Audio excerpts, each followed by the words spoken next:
ഭാഗ്യനിറം കടുന്നീല, maroon, smoky grey, കറുപ്പ് എന്നിവ ഈ മാസത്തിൽ നിങ്ങൾക്ക് അനുകൂലമായ നിറങ്ങളായി കാണുന്നു. പ്രധാന ചടങ്ങുകൾക്കോ അഭിമുഖങ്ങൾക്കോ പോകുമ്പോൾ ഈ നിറങ്ങൾ ഉപയോഗിക്കുന്നത് ആത്മവിശ്വാസം വർദ്ധിപ്പിക്കും. ഭാഗ്യസംഖ്യകൾ 1, 9, 18 എന്നിവയാണ്. നിങ്ങളുടെ പ്രധാന അക്കങ്ങൾ കൂടാതെ 3, 12, 30 എന്നീ തീയതികളും അനുകൂലമായി കാണുന്നുണ്ട്. ഭാഗ്യ ദിവസങ്ങൾ ചൊവ്വ, ശനി എന്നീ ദിവസങ്ങൾ പ്രധാന തീരുമാനങ്ങൾ എടുക്കാനും വഴിപാടുകൾ കഴിക്കാനും ഉത്തമമായി കാണുന്നു. രത്നം ധരിക്കേണ്ടത് വൈഡൂര്യമാണ്. ഇത് മൂലനക്ഷത്രക്കാർക്ക് ഗുണകരമാണെങ്കിലും കൃത്യമായ ജാതക വിശകലനത്തിന് ശേഷം മാത്രമേ ഇത് ധരിക്കാൻ പാടുള്ളൂ. മൂലനക്ഷത്രത്തിന്റെ 60 നാഴികയെ 4ആയി വിഭജിക്കുമ്പോൾ പാദങ്ങൾക്ക് വ്യത്യസ്തമായ ഫലങ്ങളാണുള്ളത്.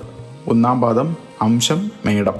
ഈ പാദത്തിൽ ജനിച്ചവർക്ക് മാസത്തിന്റെ ആദ്യ പകുതിയിൽ പിതാവുമായോ മുതിർന്നവരുമായോ അഭിപ്രായ വ്യത്യാസങ്ങൾ ഉണ്ടാകും. എന്നാൽ ഔദ്യോഗിക രംഗത്ത് വലിയ അധികാരം ലഭിക്കാനുള്ള സാധ്യതയുമുണ്ട്. 2-ാം പാദം അംശമിടവം. സാമ്പത്തിക കാര്യങ്ങളിൽ ഏറ്റവും നേട്ടമുണ്ടാകുന്നത് ഈ പാദത്തിലുള്ളവർക്കാണ്. കുടുംബത്തിലെ സുഖ സൗകര്യങ്ങൾ വർദ്ധിക്കാൻ ഇവർക്ക് സാധിക്കുകയും ചെയ്യും. 3-ാം പാദം മിഥുനം. വിനിമയങ്ങളിലും ബിസിനസ്സിലും ശ്രദ്ധ വേണം.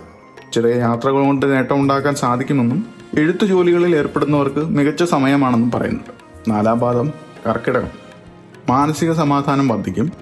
വീട് മാറ്റത്തിനോ പുതിയ വാഹനം വാങ്ങാനോ ശ്രമിക്കുന്നവർക്ക് ഇത് അനുകൂലമായി കാണുന്നുണ്ട്.